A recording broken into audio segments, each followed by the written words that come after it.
পরন্তু বস্তু সমতরণের সবচেয়ে ভালো উদাহরণ। পরন্তু বস্তু তিনটি সূত্র আছে। স্থির আমরা বলি যে স্থির অবস্থান, স্থির অবস্থান ও একই উচ্চতা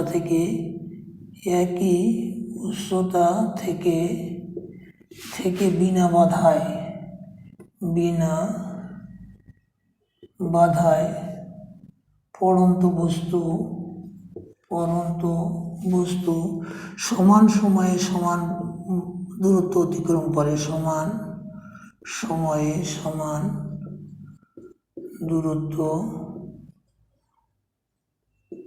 অতিক্রম করে।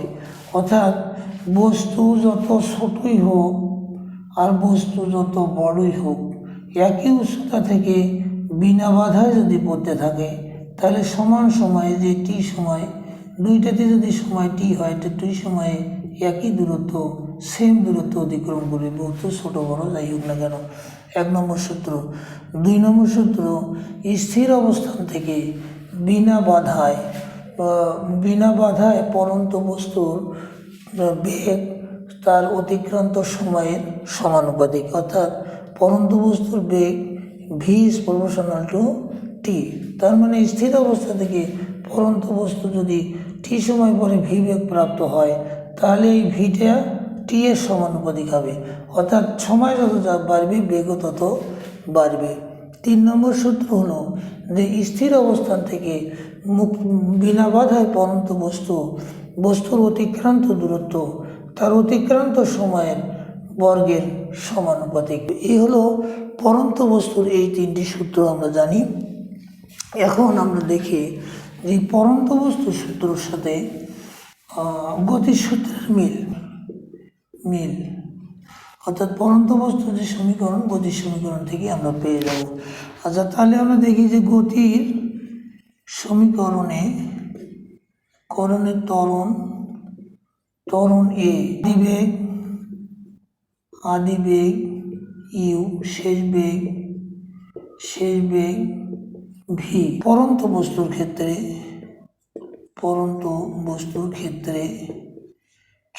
ত্বরণ জি, আদি বেগ এখানে ইউ, শেষ বেগ এখানেও ভি। তবে অতিক্রান্ত দূরত্ব সমান এইচ, এটা পরন্ত বস্তুর ক্ষেত্রে, পরন্ত বস্তু। আর এস হলো গতির সমীকরণে। তাহলে আমরা পেয়ে যাই যে গতির সমীকরণ ভি সমান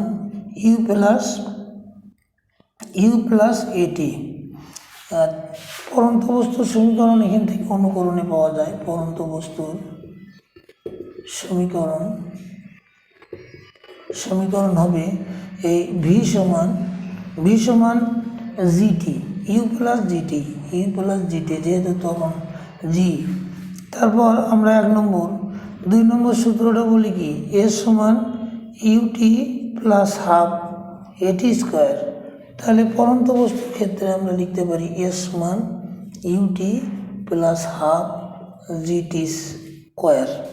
তারপর 3 নম্বরটা আমরা বলতে পারি যে ভি স্কোয়ার সমান u square plus twice s. এক্ষেত্রে আমরা বলতে পারি পরন্ত বস্তুর ক্ষেত্রে ভি স্কোয়ার সমান u square plus twice g h. আর এইখানে হবে পরন্ত বস্তুর ক্ষেত্রে এইটা এস না, এ হবে এইচ। তাহলে এইরকম করে আমরা গতির সমীকরণ থেকে পরন্ত বস্তুর সমীকরণ আমরা পেয়ে যাই। তবে এইখানে পরন্ত বস্তুর ক্ষেত্রে আমরা দেখতে পাই যদি ইউ 0 হয়, অর্থাৎ স্থির অবস্থা থেকে যদি শুরু করে, তাহলে ভি সমান কি হয়ে যায় এটি। ভি সমান ইউ প্লাস এটি। এটা পরন্ত বস্তুর ক্ষেত্রে ভি সমান ইউ প্লাস জিটি। এখন যদি স্থির অবস্থা হলে ইউ সমান 0 হয়ে যায়, তখন ভি সমান হয়ে যায় 0 প্লাস জিটি সমান আমরা বলতে পারি যে জিটি, এটাকে অতএব ভি সমান জিটি সমান, জিটাকে কি ধ্রুবক আর সমান মিলে কি হয়, প্রপোর্শন হতে পারে, তাহলে ভি ইজ প্রপোর্শনাল টু টি। তার মানে স্থির অবস্থা থেকে যদি পরন্ত বস্তু স্থির অবস্থা থেকে যদি যাত্রা করে, তাহলে তার বেগ সময়ের সমানুপাতিক হয়ে যাবে। পরন্ত বস্তুর ক্ষেত্রে 2 যদি বলি যে এইচ সমান UT plus half GT square. এইখানে